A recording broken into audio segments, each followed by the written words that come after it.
अस्सलाम वालेकुम दोस्तों, कैसे हो? मुझे उम्मीद है कि आप सब सही होंगे। आज जो हम बात करने वाले हैं, कुवैत से कुछ बड़ी खबरें निकल के आ रही हैं जो कि आपके लिए ज़रूरी हैं। अगर आप लोग कुवैत के अंदर रहते हैं, कुवैत की खबरों से हमेशा के लिए अपडेट आना चाहते हैं, वीडियो को आप शुरू से लेकर आखिर तक देखते रहें। इस वीडियो के अंदर मैं आपको काफ़ी ज़्यादा इंपॉर्टेंट जानकारी देने वाला हूँ। बहुत सारे लोगों के सवाल हैं छूट के हवाले से, और भी हम बात करेंगे ड्रग्स के हवाले से, फ़्लाइट के हवाले से। चैनल को आप पहली बार देख रहे हैं, सब्सक्राइब करें जितना हो सके, वीडियो को शेयर करते हैं, कमेंट बॉक्स में अपनी राय बताएं। सबसे पहली खबर की तरफ बढ़ते हैं। जो बड़ी खबर आ रही है निकल के फरवनिया से, कई सारी बिल्डिंगों की जो है लाइट वगैरह काट दी गई, पानी कनेक्शन काट दिए गए। उसका रीज़न ये बताया जा रहा है कि जब इन लोगों को खाली करने के लिए नोटिस दे दिया गया, तो ये जितने भी प्रवासी हैं इन्होंने बिल्डिंग को खाली नहीं किया, तो मजबूरन लाइट वगैरह को काटना पड़ा।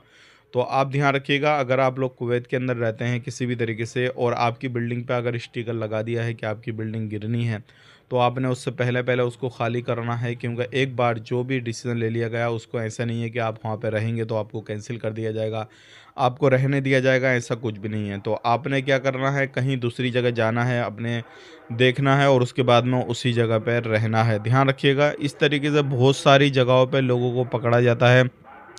जो लोग गैर कानूनी तरीके से काम-काज करते हैं, उन लोगों को पकड़ा जाता है, और जो लोग गैर कानूनी तरीके से वो काम कर रहे हैं, जो गवर्नमेंट की तरफ से बैन किया हुआ है, तो ऐसे लोगों को भी पकड़ा जाता है। तो एक चीज़ का ध्यान रखिएगा, अभी बहुत सारे नए कायदे कानून कुवैत के अंदर बनाए जा रहे हैं, तो उन लोगों के ऊपर भी कार्रवाई की जा रही है। तो अभी क्या है, बहुत सारे लोगों ने सवाल किया कि हम नशे का काम करते हैं, मतलब नशा खुद भी कर लेते हैं छोटा-मोटा, तो क्या हमें भी निकाल दिया जाएगा?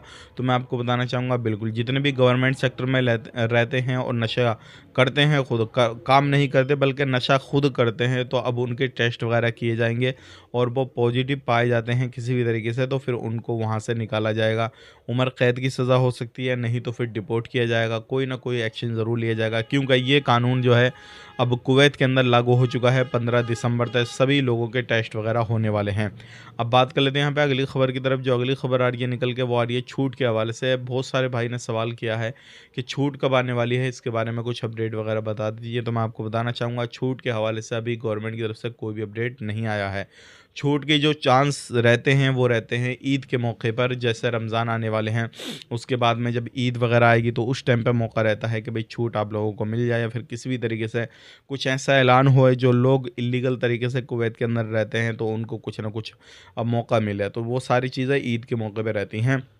अब बात कर लेते हैं यहाँ पे एयरपोर्ट के हवाले से। अगर आप लोग अपनी फ़्लाइट बुक खुद करना चाहते हैं तो कर सकते हैं, बहुत ईज़ी स्टेप रहते हैं। लेकिन एक चीज़ का ध्यान रखिएगा, वेबसाइट जो जेन्युइन होती है, जो रियल वेबसाइट होती है, उन्हीं से करें। क्योंकि बहुत सारी फ़र्ज़ी वाली वेबसाइट अभी चल रही हैं। लोग बुक करते हैं, पेमेंट वगैरह उनका सब कुछ कट जाता है, और साथ ही साथ में एक्स्ट्रा पेमेंट उनके अकाउंट में जितना पड़ा होता है सब खाली हो जाता है, लेकिन उनकी फ़्लाइट भी बुक नहीं होती है। तो मिनिस्ट्री की तरफ से इसके बारे में भी एक बहुत बड़ी चेतावनी दी गई है कि आप फ़्लाइट बुक करते समय, या फिर कुछ भी ऑनलाइन बुक करते समय सावधान रहें, सतर्क रहें, और कोई भी फ़र्ज़ी वेबसाइट पे ना जाएँ, जिससे आपकी पर्सनल डिटेल्स जो है वो लीक हो जाए, या फिर कुछ मसला हो जाए। तो इस चीज़ का ज़रूर ख़ास करके ख़्याल रखिएगा। आज के लिए इतने ही। वीडियो देखने के लिए बहुत बहुत शुक्रिया।